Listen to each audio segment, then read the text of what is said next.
Hi everyone, this is Moby, and I bring you wisdom from the fathers. I'm by no means male chauvinist, but I believe that the fatherhood is very sacrosanct, and I think we should treat it as such.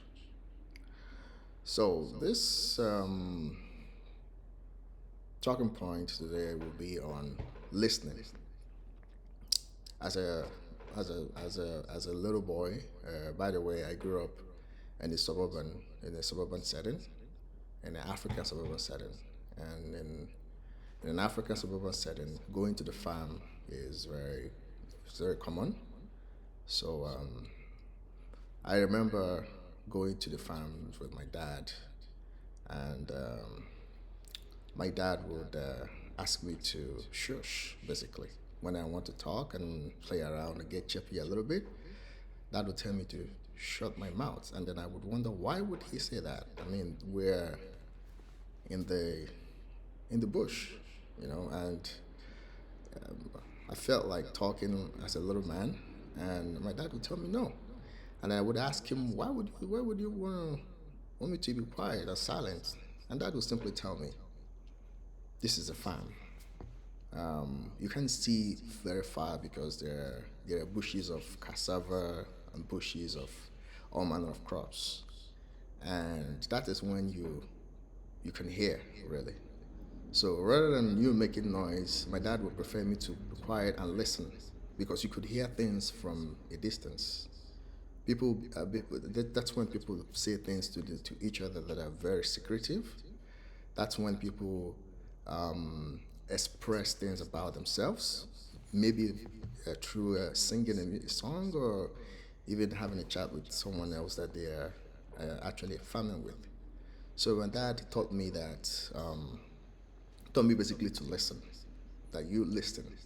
And I think in this day and age, many of us have grown up not understanding that practice of listening. So I think we make mistakes sometimes thinking that people say what they mean. I can bet you that more than half of people on earth don't say exactly what they mean. Some people say what they mean, but most people don't say what they mean. But people give you clues from what they say. And it is up to you to actually start to develop the skill of listening, not just hearing. I can hear you, but not listen to you.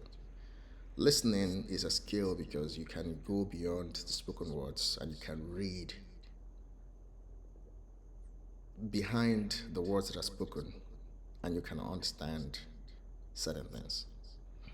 So this, I want to, I think it's very important for this day and age, especially in this day of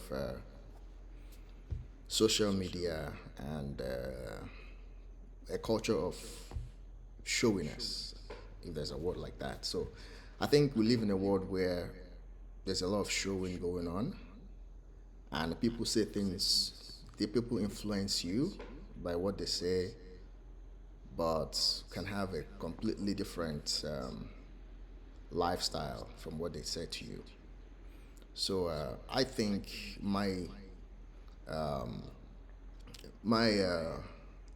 I'm giving towards separating yourself from the crowd, especially in our day, and going back to the old ways. In which case, you can actually call me a traditionalist or a traditional person.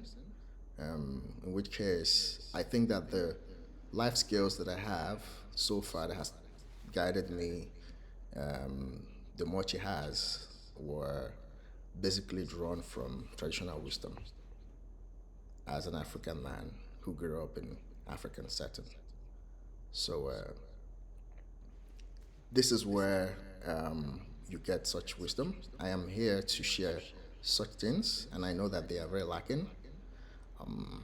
The more you give your ear to wisdom, the more you give your ear to traditional wisdom, I think the better off we are all going to be. So tune into this channel more often, and you will see more of traditional wisdom. Thank you.